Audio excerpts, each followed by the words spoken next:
£100 deposit. Jet2 Holidays. Package holidays you can trust. APRA and ATOL protected, subject to availability and conditions. From the moment I saw you, the last of the litter, I knew you were the one, and would soon hear the pitter-patter of tiny paws on our kitchen floor and tiny scratches on the bedroom door. You might sometimes be mischievous, sometimes be shy, but I know I found love in those kitten cat eyes. Join the free VIP Kitten Club from Pets at Home for advice and exclusive offers, including 10% off your first shop in store. Visit petsathome.com/kitten club or join in store. T's and C's apply.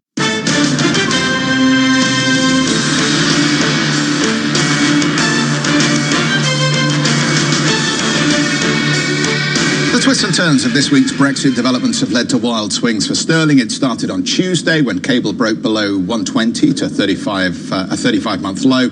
But as a no-deal Brexit on the 31st of October started to look less likely, the pound saw its second best day of the year on Wednesday. It was a 3% swing in just 48 hours, and we're now sitting at a 5-week high. The British Prime Minister has repeated his call for an election on the 15th of October, saying it's the only way to push forward with Brexit. He had strong words when asked by a reporter about the bill, forcing him to ask the EU for a 3-month extension to negotiations.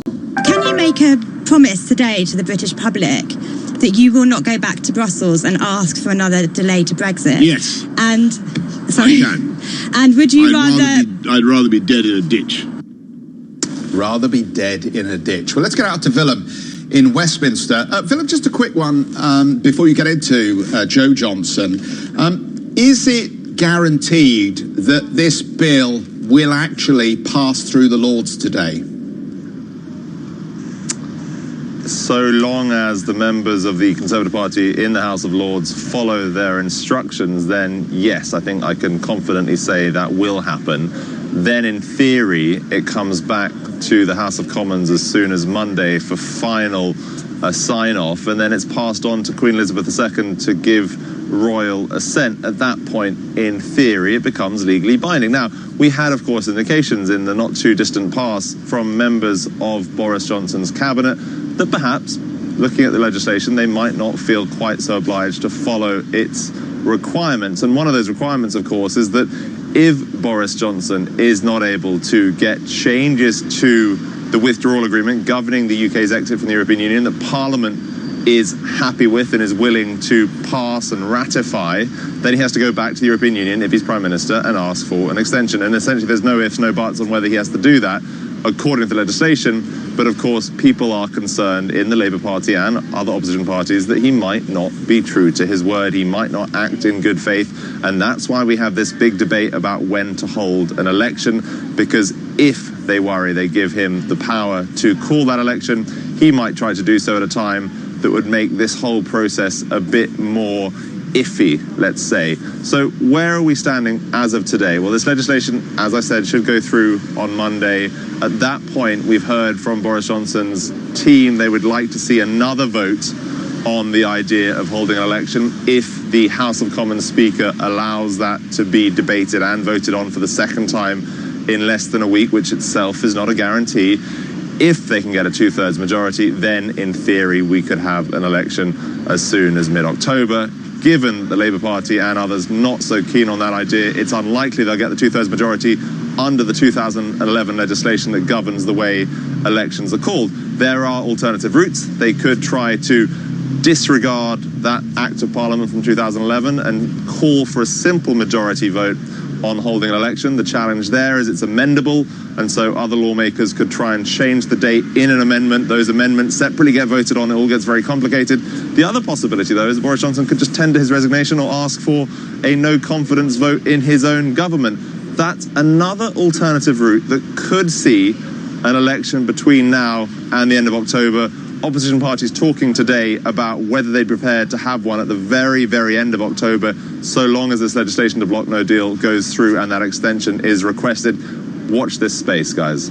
Willem, thank you very much. Very well explained. Let's get back to Sonia. We heard Mohammed El-Erian talking about negative rates. Sonia, can you make money with negative rates? Yes, you can. The importance, I think, and he highlighted this as well, it is no longer the buy and hold. Because clearly, if you buy a bond with a negative yield and you hold it to maturity, you're bound to lose money. But the opportunities are there. And interestingly, we have actually seen the yield curves in the countries with the most negative yielding bonds are the steepest, and hence the opportunity set along a steeper curve are higher. But it is a fundamental change on thinking about investing in bonds. And this is, I think, what he highlighted as well. It's no longer your core component that you buy and you hold, and it delivers what it says on the outset. And I think this is how we have to get round. And I think most people will still struggle with the connotation that there is a negative sign in front of the yield, and how on earth you can make money out of this. Sonia, I think I've heard this before. Is this like the credit crisis, bit of pass the parcel, hot potato, make sure you pass on that credit product to someone else before it all comes crashing down? Yeah, but I think the importance is what will make it come crashing down. And this brings me back to what we heard before as well. It comes down to central bank reaction functions. It is about understanding what would make central banks raise rates, because obviously as long as rates stay where they are, and we have to look at fundamentals and the economic outlook, then it is the idea of, yes, understanding obviously whether we've reached extremes. There will be trading patterns, there will be volatility, but fundamentally to see a crash, we need to see a change in the central bank reaction function. And this is coming back to obviously any change in inflation has huge warning signs, because the implications are fundamental then for the bond market if that were to change. If you were to put money on it, I mean, what are the risks that we end up with cost push stagflation because this trade war deepens and becomes expensive for consumers? That is an interesting thought, and I think we will have to bear it in mind depending on how events will unfold. But if you put together fundamentally what are we seeing in terms of trend growth patterns, what's the structural headwinds? We know productivity growth is low. We know population growth is low most across the developed world. So your baseline is pretty subdued. Hence, the risks of a negative external shock through a trade war are quite high. And bringing those two together, obviously, would bring you into a precarious situation where central banks then have to consider what the next steps are. Just quickly, a liquidity event in fixed income, could that be the trigger for some form of a crunch in the credit markets? Yeah, the question is, what would create a run, right? Because we have ETF product, for instance? Yeah, no, I think it's again, to me, the base is for the fixed income market is central bank support and the change in fundamentals. That's step one. Step two, you're absolutely right. We obviously have seen, and Mohammed kind of pointed this out as well, we have seen pockets where the extreme risk-taking or the way we've pushed investors to further out the risk curve has led to pockets in the fixed income, covenant light, mezzanine loans, you name it. There's more exotic credit markets where we are probably more worried. But the point again is we have to understand the explosion in the fixed income world, the huge demand obviously for fixed income products, while at the same time broker dealers no longer provide the liquidity. This is what regulators are currently watching, and we are obviously as well, in terms of how do you measure liquidity in the fixed income market and for individual fixed income products. Well, at least we've asked the question just in case. Sonia, thank you very much. Staying with us, our guest host today, Sonia Love, Chief Investment Officer, LGIM. Coming up on the show, we're back at Ambrosetti, where Steve will get the outlook for the global oil market from former White House energy advisor Jason Bordoff. That's coming away next.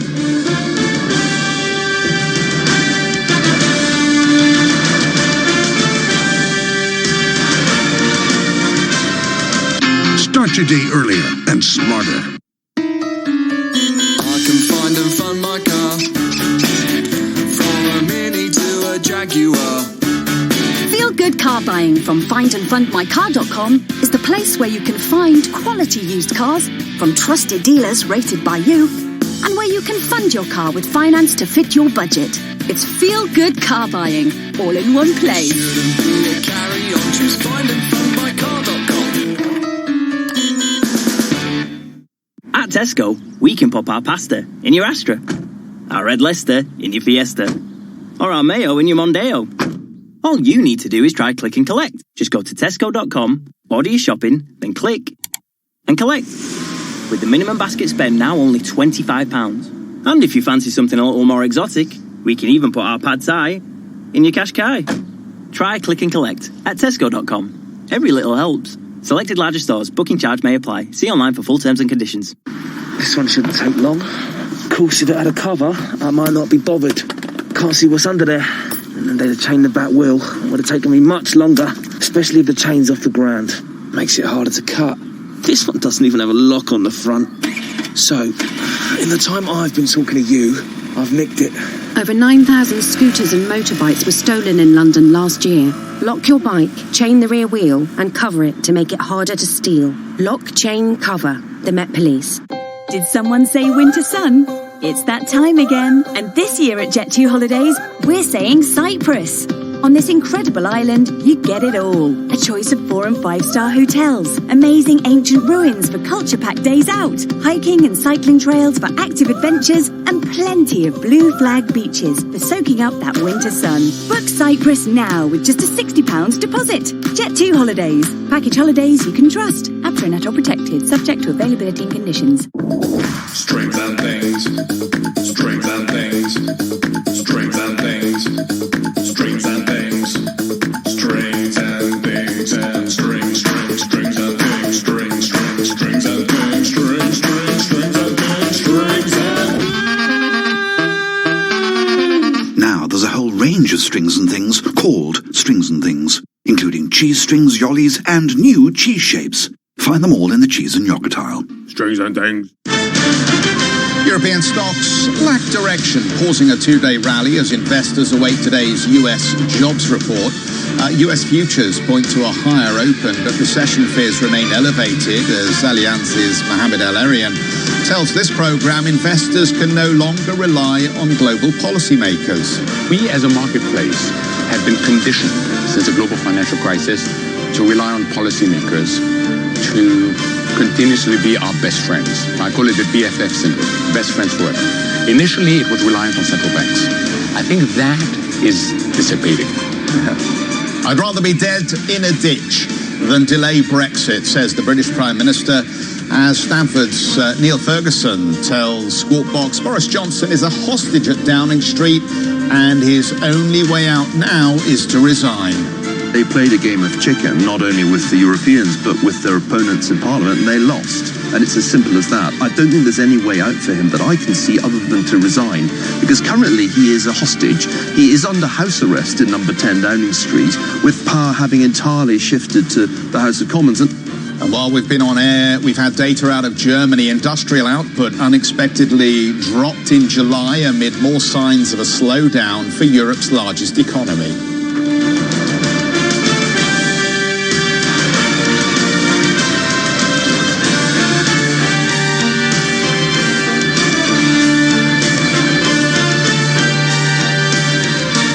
Stocks here in Europe have been trading for half an hour so far, not budged too far from the flat line. Across on the core markets, one of the better trading ones has been the German stock market from the outset. It's still trading higher by about 0.25% despite more negative news on the economy and this recession that's been playing out in the industrial, the manufacturing sector. Overall, though, with the flat trade in the UK market, you can see we've only got just a splash of green on the benchmark in Europe. Big risk event, though, stateside today around the US non-farm payrolls number. Investors closely watching what impact the trade war has had on the jobs market. And so far this week, we've been served up a data point from the private sector showing that that number was quite strong for the previous months. We'll see what that means for a broader picture of payrolls later on today. And let's just switch over the boards and take a look at how evenly split we remain. You can see autos, household goods, financial services along the top, modest to decent percentage numbers to the upside. On the other flip side of that, oil and gas suffering just a pullback from some of that risk appetite around hopes of a trade resolution with more talks now scheduled for October. That was positive for oil and gas in the last couple of sessions, but just giving back a little bit more territory now. Utilities, telecoms, some weak areas of the market today too. In terms of stocks on the move, a quick look at the big movers. Ashmore, the emerging market fund manager, it updated investors with its numbers and triggered an upgrade from one of the brokers. The stock responding up 2.9%. Pandora 2.3 in the green, and Barratt Development in the home building part of the market 1.8% higher, along with Barclay Group. There's been some numbers posted from some of the companies this morning, updating investors about the state of the housing market here in the UK, with Brexit, of course, in the backdrop. Tullow Oil, one of the stocks in the oil basket, that is fading down now 3%. And the logistics provider in France, Sodexo, is also a weak splash on this market, putting a 4% handle in the red early on as we move throughout the session. Jeff. Thanks very much, Karen. Let's catch up on the latest from Iran. The country has taken further moves to scale back its commitment to the 2015 nuclear deal.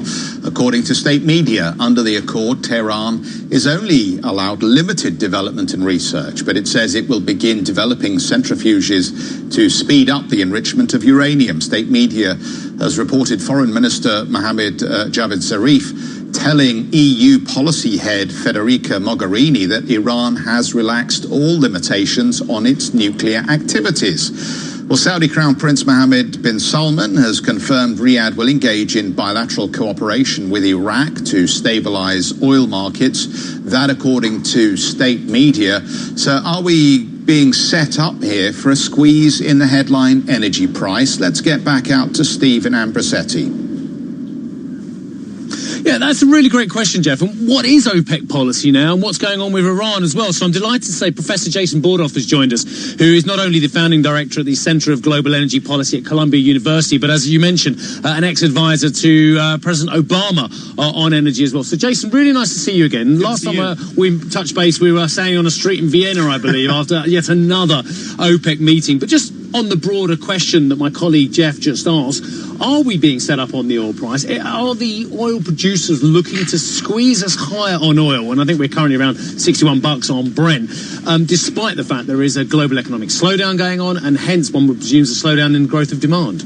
Well, I think certainly the oil-producing countries would, most of them, like to see a higher oil price. I think the Saudi Kingdom would like to see a higher oil price for the health of their economy, for the IPO, which we've seen increasing activity around. But this is a tall order in the wake of really bearish sentiment around the trade war, the possibility that Iranian barrels could come back if there's some sort of détente with the U.S. on that. They're going to have to send signals at the monitoring committee meeting in Abu Dhabi next week that they stand ready to do whatever it takes, and that the Saudi-Russia agreement is firm. But whatever the policy was, and having met various Saudi ministers who are, let's face it, the kingpins of OPEC over the years, from Mr. Al-Naimi to Mr. Al-Fali as well, they know that you can't push this too far. They are in for the long term as well. And just reading back to their policies in the 90s, 80s, 70s, they know you can't push this too far. So what might be best for the Saudi budget wouldn't necessarily be best for the global economy. And they can't cook this goose too much, can they? No, I think that's right. But there's a difference between trying to get oil back into the high 60s or low 70s and thinking about oil above $100 or even in the 90s. That could really, they're very cautious to not give any momentum to a possible global slowdown in the form of higher oil prices. But I think they feel and would like to see higher oil prices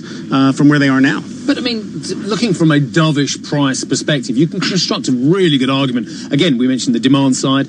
You can say, OK, if there is a détente and some form of deal between the US and Iran, more barrels there, plus the shale producers, they're perfectly happy at $61 a barrel, aren't they?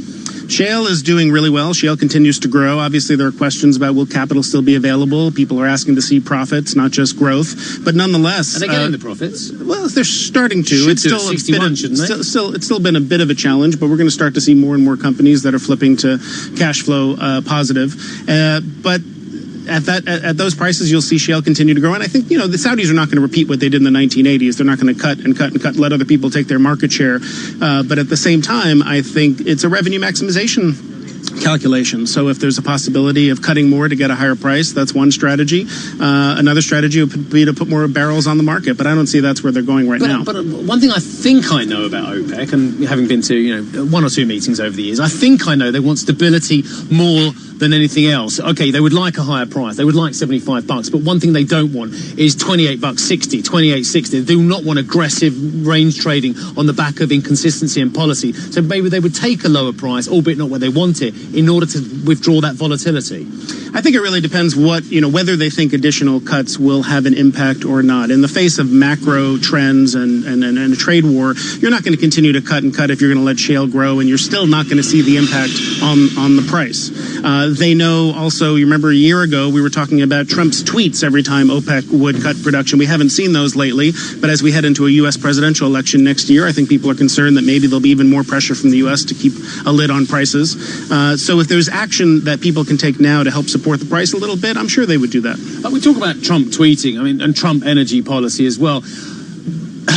Those who are looking for changing dynamics in the global energy structure and a response to environmental events, and I think you've been tweeting a bit about Dorian as well. People are drawing a conclusion between the weather we're seeing and indeed energy policy and how we can change. The president wasn't there at the G7 meetings on climate. He had an empty seat on the chats about environment as well. Does it matter what the president tweets? Well, I think it matters what the president tweets, but also what the United States does. And when the United States is pulling out of the Paris Climate Agreement, not sitting at the table with other countries to talk about this problem, which is the most global of problems, it doesn't matter where a ton of CO2 comes from in terms of the impact on the world. To quote him, he's not the one who's involved in the windmills and the solar panels as well. It's the states, it's individual corporations who are moving ahead of it. I spoke to Mr. Starachi from Enel, and the US is one of their 3 big growth areas for renewable technology or renewable gigawattage or whatever you want to call it in the second half of the year. They're doing that regardless of the president. And U.S. carbon emissions rose last year. So it is true that we're going to see tremendous growth in renewable energy. Markets are helping and companies are helping to lead the way. But we don't get to the kind of ambitious goals for global deep decarbonization that people in the Paris Agreement talked about without very strong national policy to put a price on carbon or something else. That was what we've done here in Europe to try to put in place a mechanism to ratchet up the price of the EU trading permit over the last few months. Yeah, Jason, you and I would have chatted about climate change all the time a while back. I spent 2 weeks at Le Bourget during the Paris climate talks as well. It was all that we could talk about on CNBC. It's gone off the boil a bit. It doesn't seem to be as racy or as a headline. I mean, Greta Thunberg going across the Atlantic on a boat gets it quite exciting. And Neil Ferguson from Stanford arguing with Greta potentially about what the message is as well. But it doesn't seem to be as mainstream. Are we losing touch with the real meaningful agenda in terms of what's happening and how the news interprets it? Well, I think we do see demographic shifts that are really striking. Younger cohort cares much more about climate across the board, both Democrats and Republicans in the U.S. Students, my kids, I mean, you just clearly see that, and on the Republican side of the aisle too, starting from a different place, but those numbers are rising as well. You know, in 2012 and 2016, there wasn't a single question asked in any U.S. presidential debate about climate change. Another competitor of yours, CNN, just the other day spent 7 full hours with Democratic candidates talking about nothing but climate change. But the Democratic candidates don't necessarily know what they're talking about, do they? Well, many of them do, I think. Did one of them say that they wanted... I'm sure you quoted me yesterday when we were having an off-the-record conversation about one of them saying, ban offshore drilling, and that's a vast amount of US capacity. You can't just do that. Well, or ban fracking and offshore drilling, which is about 80% of US production. And so I think one of the key Democratic candidates. That was the leading Democratic candidate. I think it's true in any primary debate where you're trying to appeal to your base voters that we're seeing candidates get pulled a little bit further and further to the left, reflecting the urgency of the issue. And then the question is, how do you govern? How do you campaign a little bit more in the center? But it's clearly the case that the level of ambition in any Democrat, whoever the Democrat nominee is, the level of ambition in their climate policy is going to be significantly stronger than where it was 4 or 8 years ago. All right. We've got to leave it there, Jason. Really nice to see you. Thank you very much indeed for joining us. It's actually colder than when we lost in Vienna, probably, which is quite going some, seeing as we're in northern Italy. But really nice to see you. Jason Bordoff of Columbia University. Thank you very much indeed for that. We're going to take a short break on Squawk Box. Plenty more to come on the show. We've got our guest host, Sonia Loud. Plus, just to tell you, coming out of Ambrosetti, Christopher Pissarides, who is a Nobel Prize winner and professor at the London School of Economics, will join us to talk about automation, global economy, and China outlook as well. All that, plenty more to come on CNBC.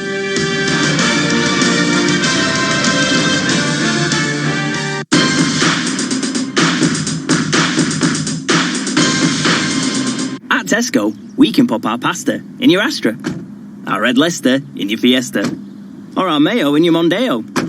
All you need to do is try click and collect. Just go to tesco.com, order your shopping, then click and collect. With the minimum basket spend now only £25. And if you fancy something a little more exotic, We can even put our pad thai in your Qashqai. Try click and collect at tesco.com. Every little helps. Selected larger stores. Booking charge may apply. See online for full terms and conditions. This one shouldn't take long. Of course, if it had a cover, I might not be bothered. Can't see what's under there. And then they'd have chained the back wheel. It would have taken me much longer, especially if the chain's off the ground. Makes it harder to cut. This one doesn't even have a lock on the front. So, in the time I've been talking to you, I've nicked it. Over 9,000 scooters and motorbikes were stolen in London last year.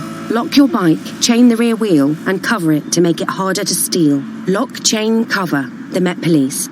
Did someone say winter sun? It's that time again, and this year at Jet2 Holidays, we're saying Cyprus.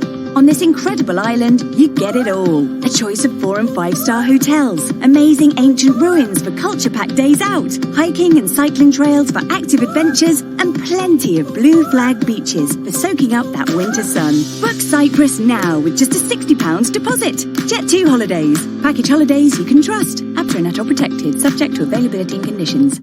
From the moment I saw you, the last of the litter, I knew you were the one, and we'd soon hear the pitter-patter of tiny paws on our kitchen floor and tiny scratches on the bedroom door.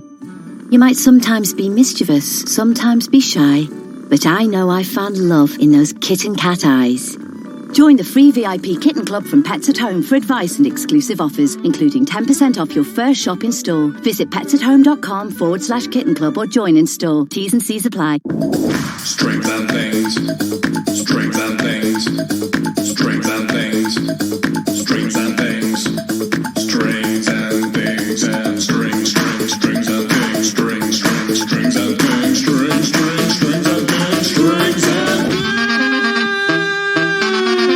Now there's a whole range of strings and things called strings and things, including cheese strings, yollies, and new cheese shapes. Find them all in the cheese and yogurt aisle. Strings and things.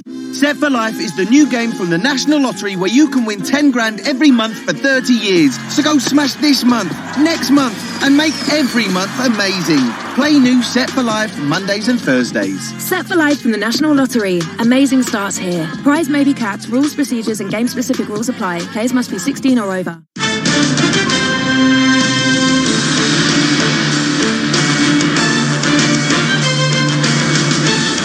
German Chancellor Angela Merkel has urged the US and China to end their ongoing trade war, saying the dispute, quote, affects everybody. Merkel made the comments during a visit to China, where she met with Chinese Premier Li Keqiang. Earlier this week, the US and China agreed to meet for trade talks in October, lifting hopes of cooling tensions between the world's two largest economies. Speaking to Steve at the Ambrosetti Forum, Stanford University's Neil Ferguson said each side in the conflict is waiting for the other to blink first. It's a multiplayer game of chicken, but there are two dominant players, as there were in the early Cold War, and the dominant players are the United States and China. The key thing here is that Donald Trump's role historically has been to waken America up to the Chinese challenge. I think that he did achieve that. When he started talking about putting tariffs on China back at the beginning of his election campaign in 2015, people acted like he'd lost his mind. Now it's conventional wisdom. Now it's a bipartisan issue that the United States needs to wake up to the Chinese challenge. The problem for Trump is that having started this Cold War with a trade war, he's no longer in a position to simply turn it off when it suits him, because the thing has escalated into other domains, and particularly into the domain of technology, and I think he has much less control over that. Well, let's get out to Elizabeth for more in Berlin. Elizabeth, from a trade war to a Cold War to a tech war, and that's been one of the greatest fears at many of the technology conferences, that this is simply not going to go away and could potentially change what has been a very global environment for technology. That's right, Karen. We've made our way inside the IFA Consumer Electronics Show here in Berlin, and tech executives are talking about this U.S.-China trade war and how it's affecting everything from the supply chain to product launches. Ultimately, the question is how this is going to affect their outlook and expansion plans. We talked with Haier. This is a huge Chinese smart appliance company that has a big presence in the Chinese market, but they've been aggressively expanding into other markets like North America and like here in Europe.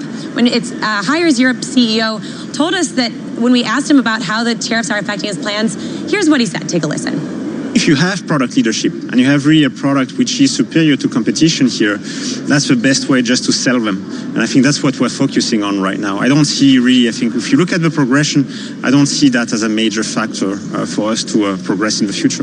And just from a kind of global macro, picture, what kind of trade environment would you like to see? What would be the best case scenario, as a European head of this massive Chinese multinational company? Of course, we like open markets. I think the world is global today here. I mean, you have technologies which may be more advanced in some regions than others here. I mean, that's why we are sourcing as well components from different regions here. So I think having these trade being open is certainly an advantage for us.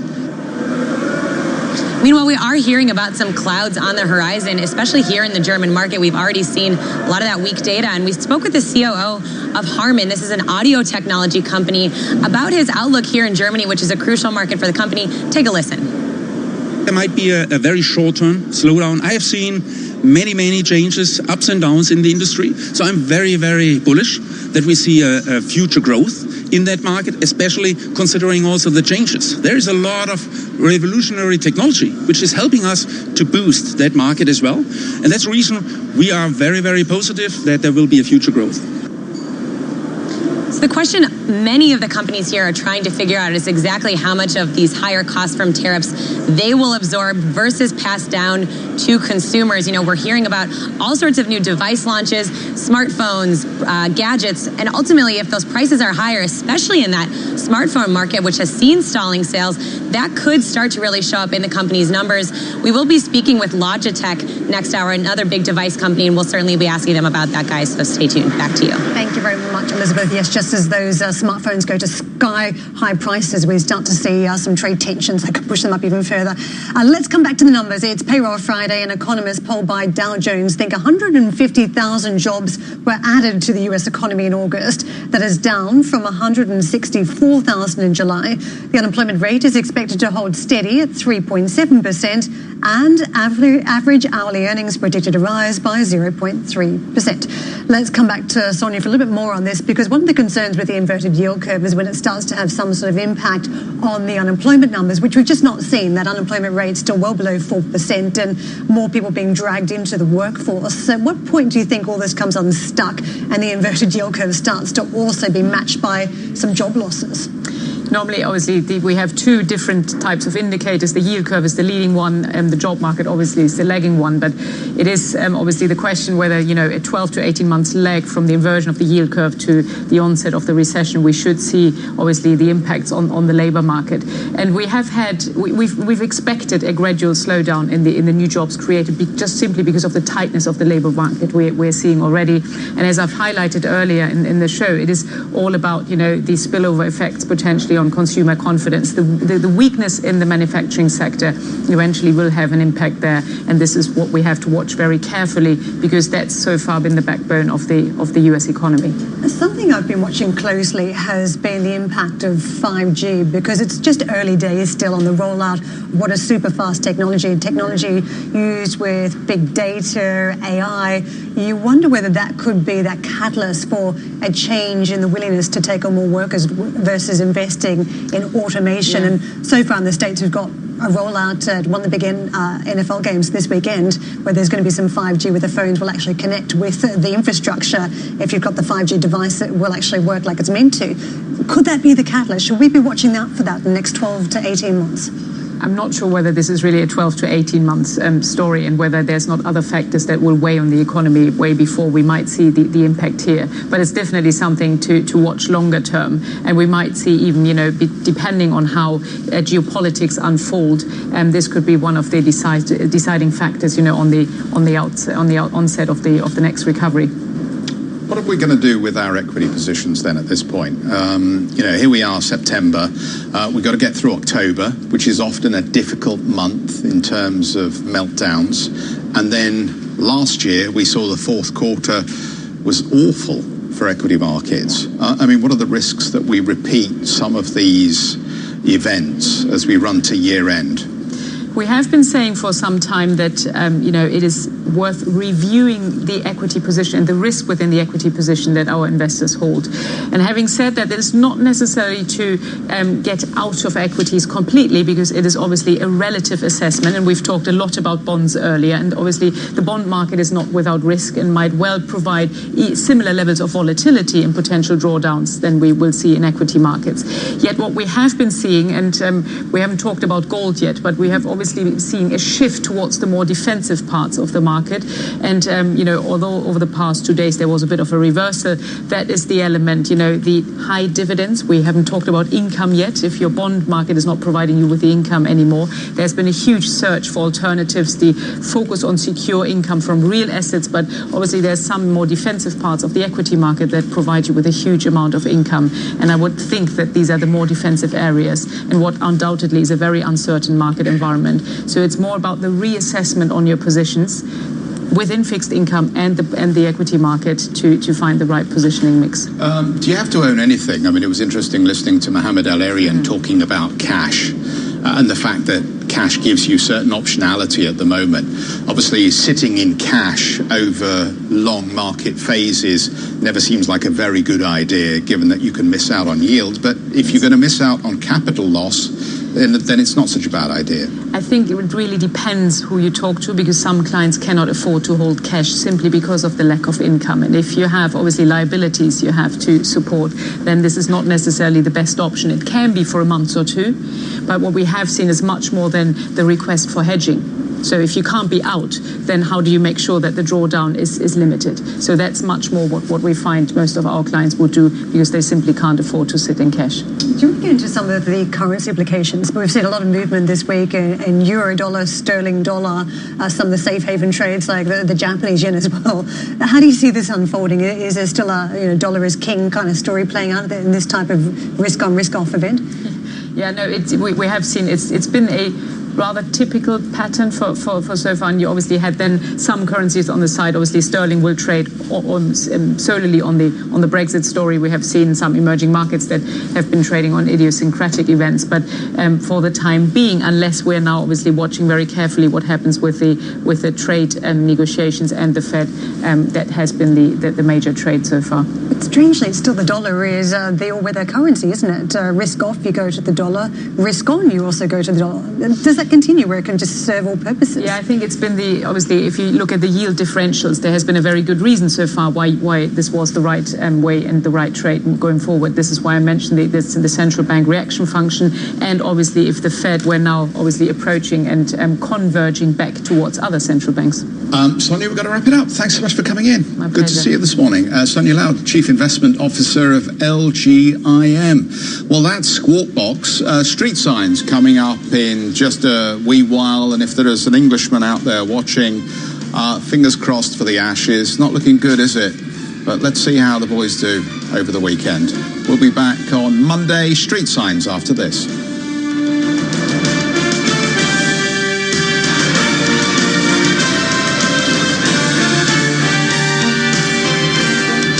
Trading is a lot like life. Trading has drama, energy. At Tesco, we can pop our pasta in your Astra, our red Leicester in your Fiesta, or our mayo in your Mondeo. All you need to do is try click and collect. Just go to tesco.com, order your shopping, then click and collect. With the minimum basket spend now only £25. And if you fancy something a little more exotic, we can even put our pad thai in your Qashqai. Try click and collect at tesco.com. Every little helps. Selected larger stores. Booking charge may apply. See online for full terms and conditions. This one shouldn't take long. Of course, if it had a cover, I might not be bothered.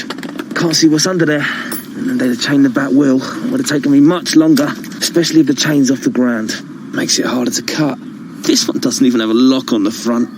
So, in the time I've been talking to you, I've nicked it. Over 9,000 scooters and motorbikes were stolen in London last year. Lock your bike, chain the rear wheel, and cover it to make it harder to steal. Lock, chain, cover. The Met Police. Did someone say winter sun? It's that time again. And this year at Jet2 Holidays, we're saying Cyprus. On this incredible island, you get it all. A choice of 4- and 5-star hotels, amazing ancient ruins for culture-packed days out, hiking and cycling trails for active adventures, and plenty of blue flag beaches for soaking up that winter sun. Book Cyprus now with just a £60 deposit. Jet2 Holidays. Package holidays you can trust. APRA net or protected, subject to availability and conditions. No. No. No. What are you doing? I don't like any of our preset radio stations. We need a new car. With the Jaguar E-Pace at $299 a month on personal contract hire, you'll find a reason. That's better. And it's a Jaguar. Initial rental £3,588. 48-month term, subject to status. 8,000 miles per annum. Excess mileage and return conditions apply. No ownership option. Ends 30th of September. Participating retailers only. Jaguar contract hire. Strength and things. Strength and things. Strength and things. Strength and things. Strings and things and strings, strings, strings and things. Strings, strings, strings and things. Strings, strings, strings and things. Strings and Now there's a whole range of strings and things called strings and things, including cheese strings, yollies, and new cheese shapes. Find them all in the cheese and yogurt aisle. Strings and things. Make sure you're uni-ready with our huge range of practical essentials and home-from-home comforts and get 10% off for a limited time. T's and C's and exclusions apply. Dunelm, the home of homes. What's better than being at one with nature? How about being at two with nature? Get a 2-for-1 companion voucher valid for 2 years when you spend £10,000 each year on the British Airways American Express Premium Plus card. Probably best not to go for the silent retreat then. Search BA Amex to find out more. Representative 76% APR variable. Annual fee applies. Applicants must be 18 years or older. Subject to approval. Terms, taxes, fees and carrier charges apply. Can I have, I don't usually eat much in the morning. Well, how about one of our breakfasts under 400 calories? We've got the egg and cheese McMuffin with a fruit bag and a tea, or a toasted bagel with Philadelphia Light. Who'd have thought? With a range of breakfasts under 400 calories at McDonald's, there's something for everyone. Served before 10:30 a.m, except in selected restaurants which will serve this until 11 a.m. Happy Friday. Welcome to Street Signs. I'm Shimona Versace, and these are your headlines. It's good to talk. The Dow jumps more than 350 points for its best day in 3 weeks after the U.S. and China agree to head back to the negotiating table. But Europe fails to match stateside gains. Germany's industrial output unexpectedly drops in July amid more signs of a slowdown in Europe's largest economy. I'd rather be dead in a ditch than delay Brexit, says the British Prime Minister, who'll return to Parliament on Monday and demand an early election for the second time in a week. We either go forward with our plan to get a deal, or else somebody else should be allowed to see if they can keep us in beyond October the 31st. And here at the Ambrosetti Forum on Lake Como, Mohammed El Arian tells CNBC that bond market holdings should no longer necessarily be core, saying that investors need to take a different approach to the asset class. If you stick with the old rules, you will lose. You have to understand that we have a major player in the bond market with a printing press in the basement that is involved for non-commercial reasons, and you have to think differently about the bond market.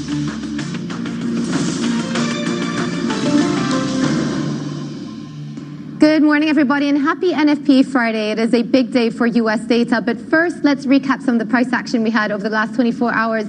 Yet again, very positive session for U.S. equities, and actually, U.S. indices are about 2.5 percentage points now from record highs. Yet again, despite volatility, those indices continue to make a comeback, and that after better than expected ISM services data yesterday. Some weakness on the employment sub-index, but still better data on the ISM services. All eyes, as I mentioned, on NFP, but those indices did jump yesterday. We had the Dow jump about 370 points. But of course, the number one narrative that's playing into markets now is that expectation of a meeting between China and the U.S.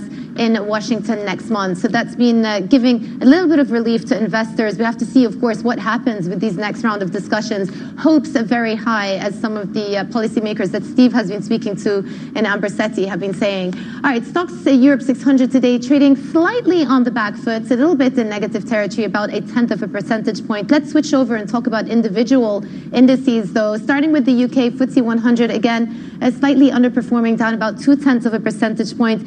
Number one focus is still the political developments, and we know that the bill to avoid a no-deal Brexit is going through the House of Lords today, is expected to go into law as soon as Monday, but then again, we can't completely rule out the possibility of a snap election before October 31st. We'll talk more about that. But FTSE 100 is trading a little bit softer. Xetra just above the flat line, slightly in the green. I should mention we had more disappointing data out of Germany as well this morning. The industrial production numbers came in at minus 0.6% month-on-month for the month of July. Again, much weaker than expectations and not really painting a good picture for the German manufacturing sector still. And then FTSE MIB, we have down 0.4%. All in all, it's been a good week for the FTSE, though, up almost 3% this week as that new government has been sworn in. But let me take you to the price action again in U.S. markets, because we did see some strong gains yesterday, as you can see. The Dow up almost 400 points, 1.4% higher, as investors came to terms with the possibility of a de-escalation between China and U.S. when that meeting takes place in Washington next month. But as a reminder, it's worth reminding viewers that tariffs now, the average tariff on Chinese imports to the U.S. is about 17%, was 5% before the trade war kicked off. S&P 500, 1.3% higher on the session yesterday. NASDAQ up 1.75 of a percentage point. Tech was a big gainer in yesterday's market. All eyes today on non-farm payrolls. Very big numbers to watch out for. The expectations is 150,000 on that headline number, 3.7% unemployment rate, and then 3.1% on earnings. Finally, I want to take your attention to 10-year yields, because we had some big moves yesterday in bonds. And let's just start. Well, the Bund here is minus 60. We've retraced about 10 basis points. These are European bonds over here. But generally speaking, the mood has been one of aggressive sell-off for the bond market in the last couple of days. People are getting nervous about whether or not ECB are really going to go for that big bazooka, as well as the Fed. All eyes on Powell's speech later today and whether or not they're going to still signal that it's a mid-cycle adjustment, whether there's some more cuts to come. So a lot of drivers for the bond markets here, Juliana. Thank you very much, Jumana. Well, let's get straight out to Steve, who is in Chernobyl at the Ambrosetti Forum. Steve, we've been listening to your interviews all morning. Some fascinating comments, not just on the bond market, but on what's going on more broadly. So give us the lowdown. And I believe you're joined now by somebody who can weigh in even further. Yeah, absolutely. Well, let's listen to a little bit about what we've been hearing from some of our guests this morning. Absolutely fascinating hearing quite controversial marks from the likes of Neil Ferguson of Stanford, of course, about what he thinks the president is doing, what he thinks the president can do, how long the trade war will last. Will it turn into a Cold War with China as well? But let's listen into what Neil Ferguson had to say about trade and the trade war with China. It's a multiplayer game of chicken, but there are two dominant players, as there were in the early Cold War, and the dominant players are the United States and China. The key thing here is that Donald Trump's role historically has been to waken America up to the Chinese challenge. I think that he did achieve that. When he started talking about putting tariffs on China back at the beginning of his election campaign in 2015, people acted like he'd lost his mind. Now it's conventional wisdom. Now it's a bipartisan issue that the United States needs to wake up to the Chinese challenge.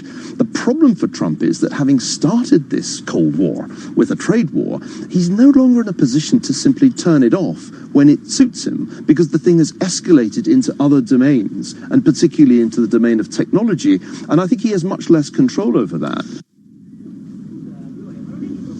So that was Neil Ferguson talking about trade wars with China, and a multiplayer game of chicken going on between the US and China and others as well. Right, let's move on and take a look at what Mohammed El-Arian, Chief Economic Advisor to Allianz, had to say about comfort blankets, because, of course, the markets have been soothed in their concerns over a whole host of issues, haven't they, by central banks, and how they've been very soothing every time we've seen a hint of volatility. But is all that about to end? And are there other worries for the market? Let's listen in. We as a marketplace have been conditioned since the global financial crisis to rely on policymakers to continuously be our best friends. I call it the BFF syndrome, best friends forever.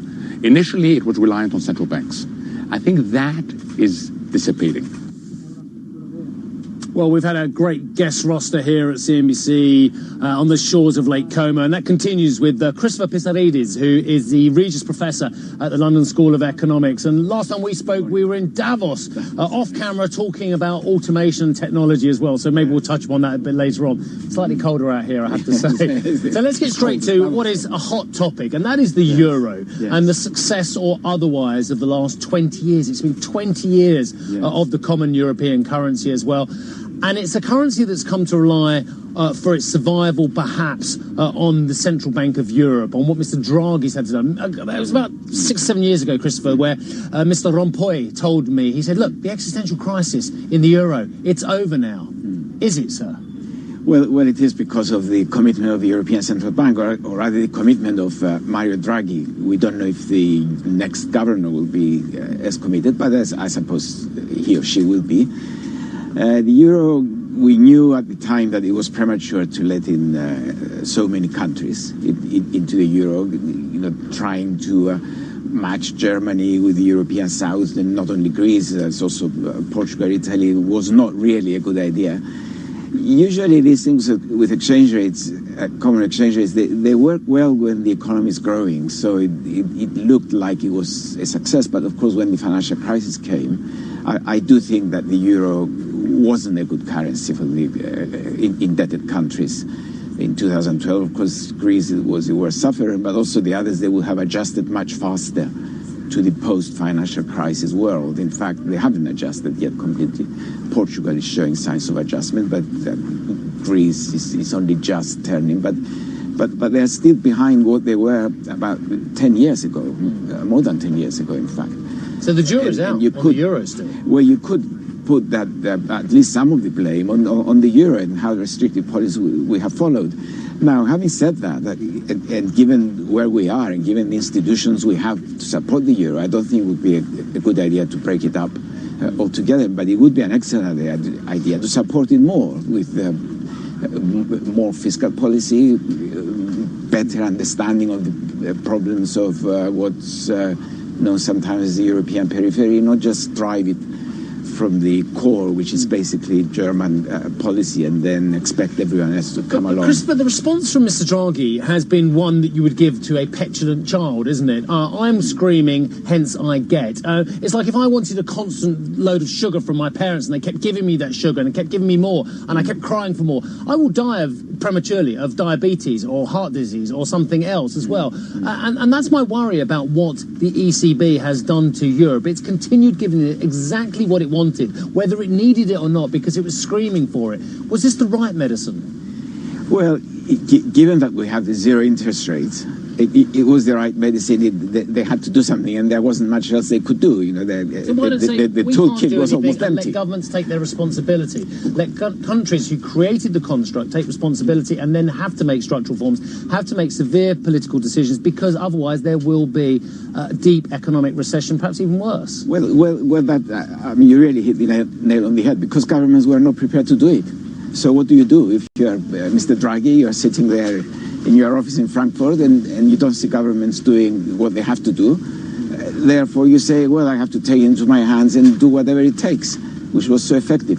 Now, it's not easy for governments to act here, and you could do as many structural reforms as you want, but it's going to take years for them to have an effect, and the need for effective policy was immediate. And the only policy that has an immediate effect is fiscal policy. Sure. So at least support structural reforms with fiscal policy, which is precisely what Germany did in 2002-2005 when they had their big reform program. Yeah.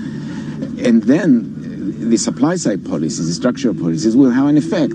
But that's not what governments were prepared to do. And looking forward, and that's very interesting, you should reference Germany and what they did in 2005. Germany will do the same again now. Will it finally start to roll forward with using its incredible muscle, its incredible financial flexibility to actually forget about a balanced budget and actually start spending more money? Well, we have to wait to see it first, and then I would be persuaded. Would you want to see that? I would still want to see it, not as much as I wanted to see it in 2012, 2013, 14, but it would still help. And at least, let the countries which had budget surpluses forced on them. I mean, Greece is something like committed to 3% budget surplus. I mean, it's ridiculous. They're only investing about 10% of GDP. There's no investment going on. When there's no private investment, that's the time for the state to step in and provide new infrastructure investment, provide digital infrastructure, bring in 4G, 5G, or whatever, provide new green energy. Those things are not happening at all. And they're more concerned about saving money to repay debts. Well, the IMF at 5% loans, what have you? Yes, than make the necessary investments in the economy to bring growth, which could be used to repay the debts anyway. So inevitably tomorrow, when you give your speech about the last 20 years of the euro, you're going to get asked about the next 20 years of the euro. Does it survive in its current form? Well, it survives in the way it survived in the previous crisis, but I don't think we have the institutional structure as yet in place to avoid getting into deep problems again when the next financial crisis come.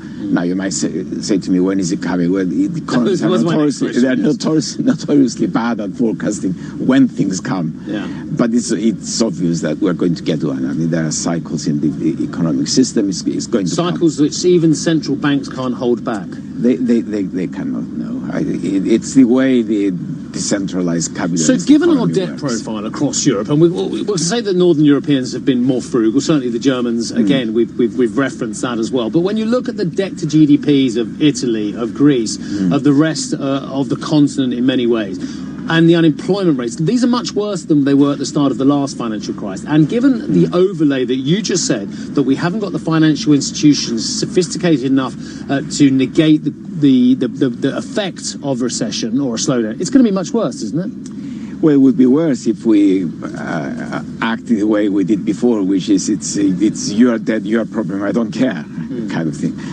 You see, the problem I always had was that they all agreed to start a common currency, to form the euro. They all agreed to join, Germany, France, Italy, and all these smaller countries. There were certain things that they needed to do to make it succeed. And as it turned out, maybe with the benefit of hindsight, they were not prepared to do those things. Now they're all committed to making it survive and prosper. And they still don't seem to be as committed as they need to be to make it succeed. But at least now we have the ESM with some more money, which we didn't have then. We've learned a little bit from mistakes, hopefully, and we'll be able to handle it better. But if you're going to have a common currency, you do need to have more debt sharing, fiscal policy that takes account what's happening elsewhere when you're choosing your own. I've got to ask you one quick question. I've literally got about 30 seconds, so if we could keep this one brief. What do you make of what's going on Brexit at the moment? I mean, everyone's asking you, everyone's asking us, and you get a wry smile from the Italians about the British political chaos as well. What happens in your view? What's going on? Well, I mean, what's happening is a disaster for the economy. Looking at it from a pure economic point of view, I mean, the country looks ungovernable. We don't even know who's going to be Prime Minister next month when the big decision has to be made. And what can I say? I'm just disappointed to see it all, just calling a referendum almost on the spur of the moment. And 3 years later, look where we are. But I cannot see companies investing into the new technology and what's needed now because they don't know what situation they're going to face. We better leave it there. Nice to see you, sir. Thank you very much indeed for braving what is quite a nippy morning here on Lake Como. Christopher Pizzarides, who is the Regis Professor at London School of Economics. Thank you very much indeed, sir. And just to say, coming up, a whole host of key players, Enrico Letta, the former Italian Prime Minister, and Piercarlo Padoan, who is, of course, the former Italian Finance Minister. What does he make of what's going on in Italy at the moment? We'll come back to this later on the show. Steve, thank you so much. We look forward to those interviews. Well, let's get right into the latest on Brexit. Brexit. As Steve left us just there, we're waiting for a High Court decision on whether the British Prime Minister's decision to suspend Parliament for 5 weeks is lawful. The case was brought by businesswoman Gina Miller, who successfully challenged the UK government in 2016 over its authority to leave the EU without a vote in Parliament. Meanwhile, the British Prime Minister has reiterated his call for an election on the 15th of October, saying it's the only way to push forward with Brexit. He had strong words when asked by a reporter about the bill, forcing him to ask the EU for a 3-month extension to negotiations. Can you make a promise today to the British public that you will not go back to Brussels and ask for another delay to Brexit? Yes. And I can. And would you I'd rather be dead in a ditch. Well, let's get out to Willem in Westminster. Willem, some pretty strong words there from Mr. Johnson. I'd rather be dead in a ditch than delay Brexit. But what are his chances of actually avoiding that outcome at this stage? Well, so the challenge for Boris Johnson at this stage is that he doesn't have a majority in Parliament. That ultimately is the biggest obstacle to him achieving anything as Prime Minister as of today. What he says he'd like to do on Monday is once this legislation to block a no-deal Brexit at the end of October gets through the House of Lords, which should happen by close of business today, and then is signed into law on Monday, he said he would like to see another parliamentary vote on the possibility of a snap election. For that to happen, under the terms that he tried to do that earlier this week, he would need a 2/3 majority. There are other alternatives where he could try and essentially ask Parliament to see whether it has confidence in him as Prime Minister and in his government. That would require a simple majority. There's a chance that would go through. And of course, he could always resign and go to Queen Elizabeth and say, pick Jeremy Corbyn as the next caretaker Prime Minister, see if he can form a government, and that potentially would also end up in elections if the alliance that we saw coalesce together around blocking a no-deal Brexit is not sturdy enough to unite behind Jeremy Corbyn. All of this, though, could be the days before Parliament is suspended. There's still a huge amount of uncertainty about what that will mean, and of course, as you mentioned, we are waiting for this High Court decision, essentially looking at whether courts have jurisdiction over a monarch's decision to prorogue Parliament upon advice from her ministers. Boris Johnson has obviously argued that he thinks he was quite within his rights to do that, but there's a number of interested parties, including one of his predecessors, John Major, who say that's simply not true, guys. Thank you very much for bringing us the latest on what is obviously a very complicated situation. We're going to take a short break, but coming up on Street Signs, we'll discuss the future of 5G with the CEO of Logitech. More from the IFA Tech Conference in Berlin after the break.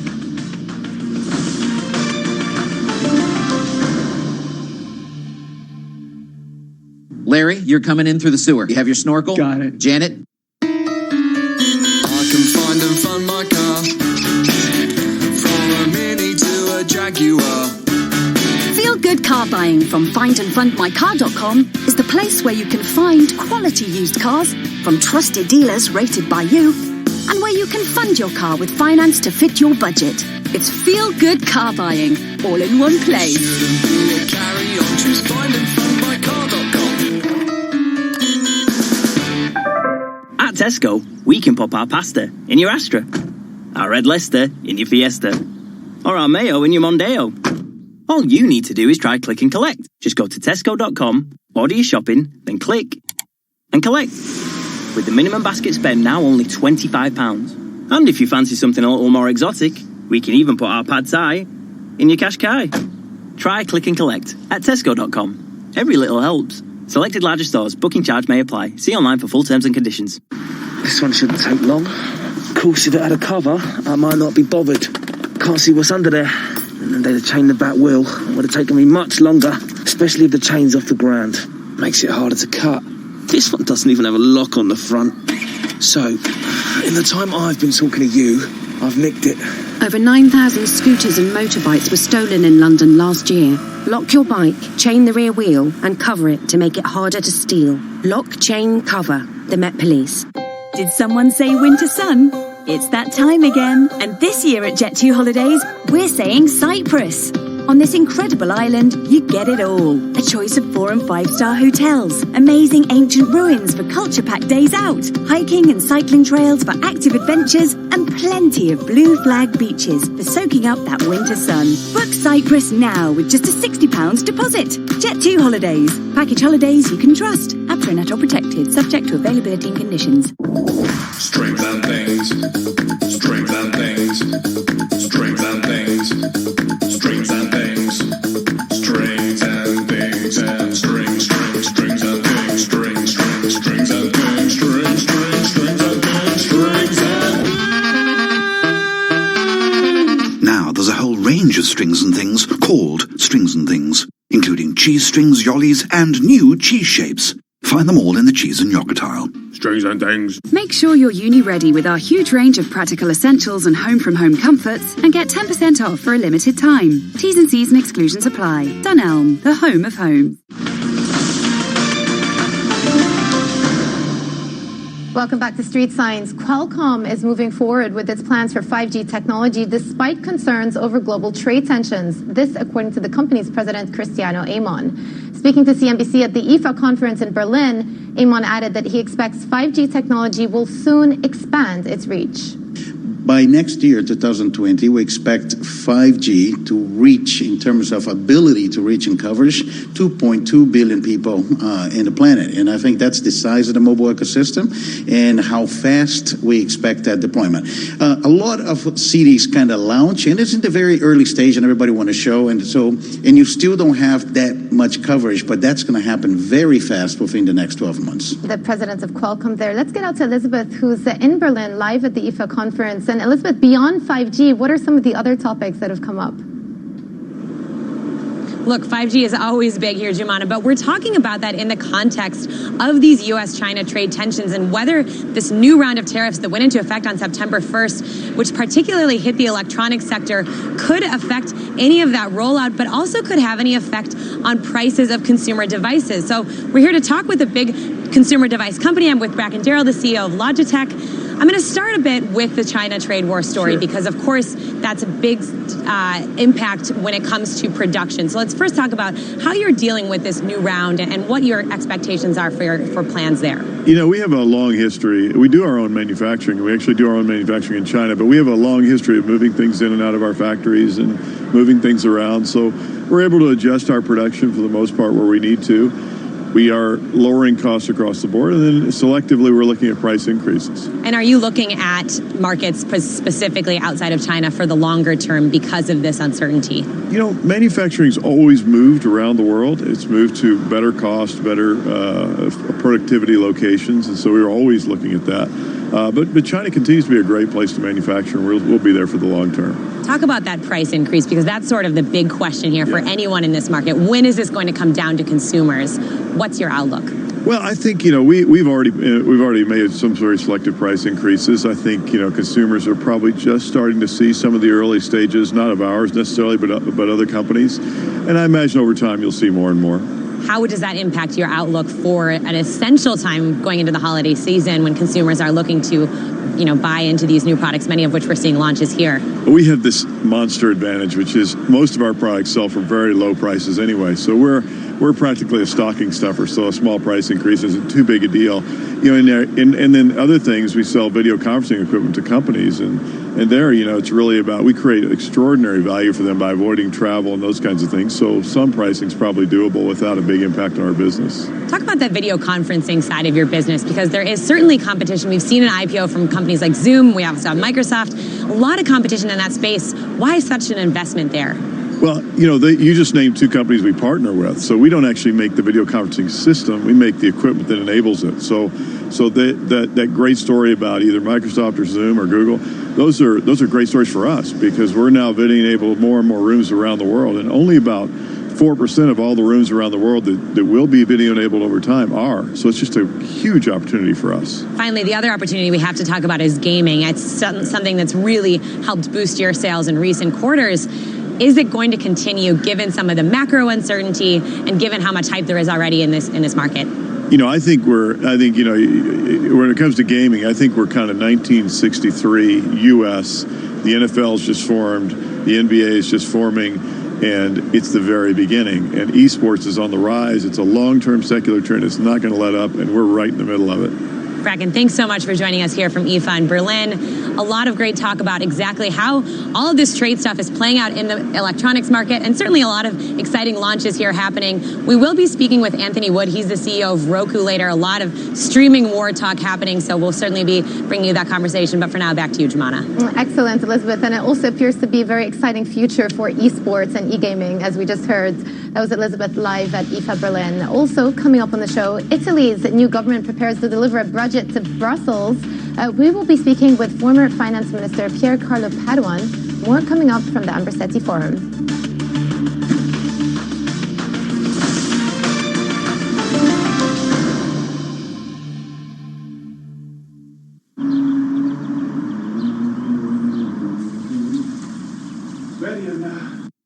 I can find and fund my car, from a Mini to a Jaguar. Feel good car buying from findandfundmycar.com is the place where you can find quality used cars from trusted dealers rated by you, and where you can fund your car with finance to fit your budget. It's feel good car buying all in one place. Shouldn't be a carry on, choose findandfundmycar.com. We've created unlimited data plans for your business because 1 minute you're the receptionist, Hello, how can I help? the logistics manager, Okay, lift at your end. That's it now, to me. the new business consultant, Will do. I'll pop over and give you a quote. and you've still got to make the tea. Your business doesn't have limits, so why should your data allowance? New unlimited data plans from Vodafone Business. The future is exciting. Ready? Max download, upload speed apply to data. Coverage may vary. Terms at vodafone.co.uk/terms. These fingers crossed paprika burgers. Big day today. Jamie gets his exam results. I hope he's done okay. He's worked so hard. So I'm making my paprika burgers for when he gets home. They were lucky last time. I add red onion and paprika to the mince. Then I top with jalapenos. Well, Make your own burgers with our Tesco finest Aberdeen Angus beef. Food love stories. Brought to you by Tesco. This one shouldn't take long. Of course, if it had a cover, I might not be bothered. Can't see what's under there. And then they'd have chained the back wheel. It would have taken me much longer, especially if the chain's off the ground. Makes it harder to cut. This one doesn't even have a lock on the front. So, in the time I've been talking to you, I've nicked it. Over 9,000 scooters and motorbikes were stolen in London last year. Lock your bike, chain the rear wheel, and cover it to make it harder to steal. Lock, chain, cover. The Met Police.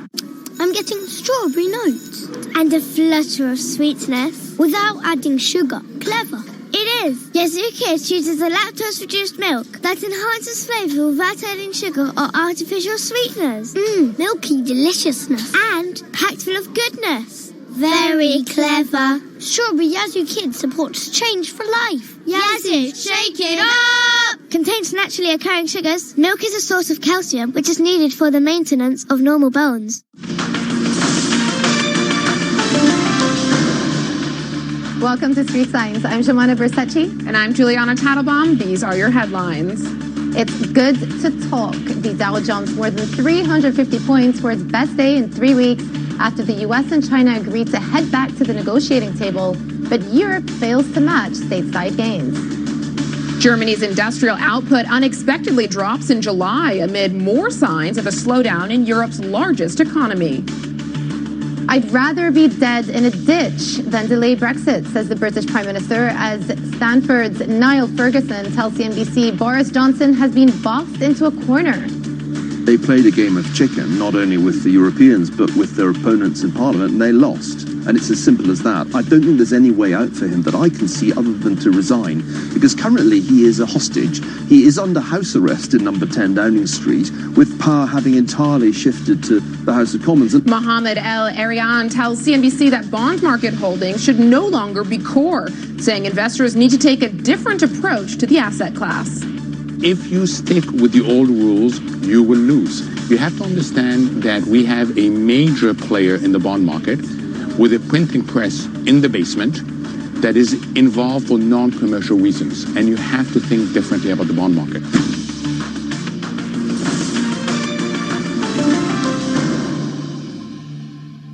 Well, it's shaping up to be a fairly mixed morning of trade here in Europe following the strong rally we saw on Wall Street yesterday. We also saw strong gains for European markets yesterday with the rotation out of defensive sectors and into those more cyclical trade-exposed sectors like autos, technology, and also banks. But this morning, a little bit more of a mixed picture. The FTSE 100 just hovering around the flat line. Yesterday, this index underperformed the broader European market, ending about 0.5% lower. This morning, the DAX is bucking the trend, a touch in positive territory, but really it's been a story of bouncing around the flat line as investors pause for breath after the rally, inspired or at least supported by the expectation of negotiations between Beijing and Washington to resume in early October. Well, let's move on and take a look at FX markets. Yesterday, we saw the dollar index edge lower. It's down on the week. Sterling, of course, sharply in focus this week, currently down about 1/3% at 1.229. Yesterday, we saw sterling hit its highest level since late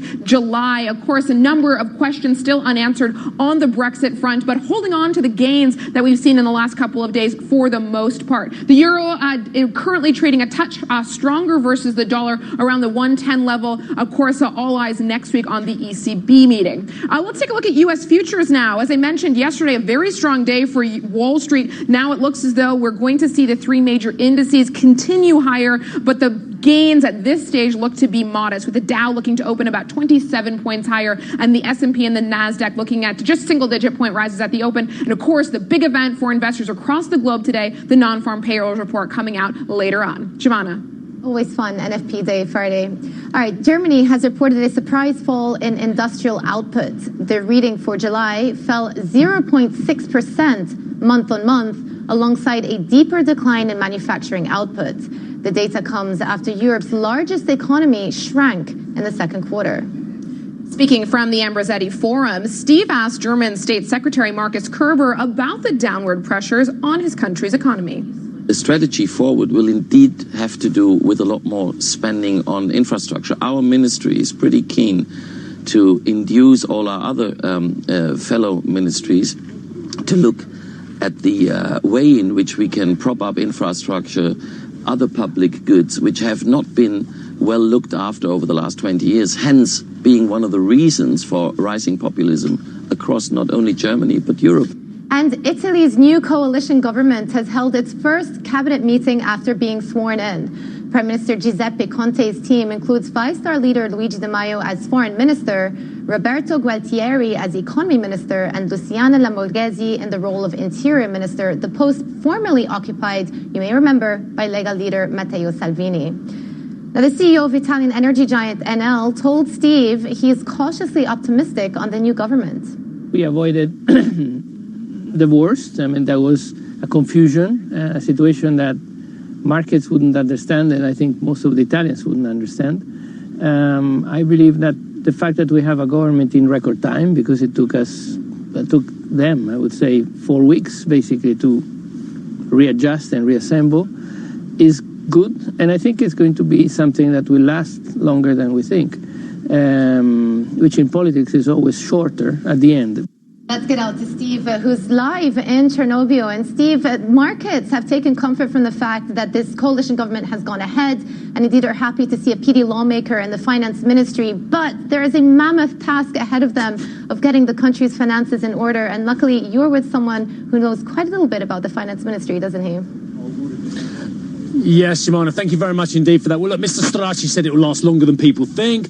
We've avoided the worst. He's very optimistic. But is Pier Carlo Padoan, who is the former Italian finance minister, as optimistic? Good morning to you, sir. Thank you for braving the cold of Como to speak to us. So, very open question. Are you optimistic that this government, this strange set of bedfellows, can actually have a government set of policies that A, works, and B, there's longevity in this government? Well, first of all, the boost of having this new government coming from financial markets, the spread has fallen down to unprecedented levels and interest rate is historically low. So there are very good starting conditions. It's up to the government now to transform this nice opportunity into a reality. And there is an ambitious program, which is a medium-term program. This is good. And it's giving new horizon to the economy, which we need, because the problem is, of course, to maintain financial stability and discipline in public finance, but also boost growth once again. When you were the finance minister, there were constraints. Mr. Trier was the finance minister, there were constraints. Do you think those constraints coming from Brussels via the Stability and Growth Pact will be lessened? Because I thought there were 26 points. You've just corrected me off camera saying there were 29 points now in this programme. One of them is to work with Europe and abide by the rules, but try and change those rules. Do you think those rules now need to be changed? I think those rules need to be changed for Europe and not just for Italy. Italy, a few years ago, obtained a large amount of flexibility, meaning additional fiscal space, against the credible promise of implementing structural reforms and public investment. So there is a deal to be struck between governments and the Commission about a new fiscal framework. Europe, not just Italy, needs badly new investment. I would dare to say that Italy, Italy certainly, but also Europe, could run the risk, quote unquote, of facing secular stagnation, meaning very difficult situation to get out of with no growth coming out. So we need to boost investment, and we need to do it in a green way. This is the way forward. We need to boost investment. Some countries can boost investment and they can do it on their balance sheet now. Others would have to borrow more to do so. Do you think Northern Europe, and especially Germany, needs to do more heavy lifting on the fiscal front? I think so. I think Germany now